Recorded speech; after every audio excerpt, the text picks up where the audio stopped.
ام المومنین حضرت عائشہ صدیقہ رضی اللہ تعالی عنہا سے مروی ہے کہ ہمارے پاس ایک چٹائی تھی جسے دن کو ہم لوگ بچھا لیا کرتے تھے اور رات کے وقت اسی کو اوڑھ لیتے تھے۔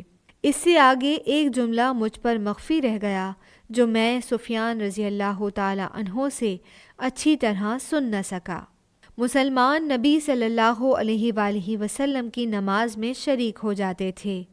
نبی صلی اللہ علیہ وآلہ وسلم نے یہ دیکھ کر فرمایا، اپنے آپ کو اتنے اعمال کا مکلف بناؤ جتنے کی تم طاقت رکھتے ہو، کیونکہ اللہ تعالیٰ تو نہیں اکتاتا مگر تم اکتا جاؤ گے۔ اور نبی صلی اللہ علیہ وآلہ وسلم کا معمول تھا کہ جب کسی وقت نماز شروع کرتے تو اس پر ثابت قدم رہتے، اور نبی صلی اللہ علیہ وآلہ وسلم کے نزدیک سب سے زیادہ پسندیدہ عمل وہ تھا جو دائمی ہوتا۔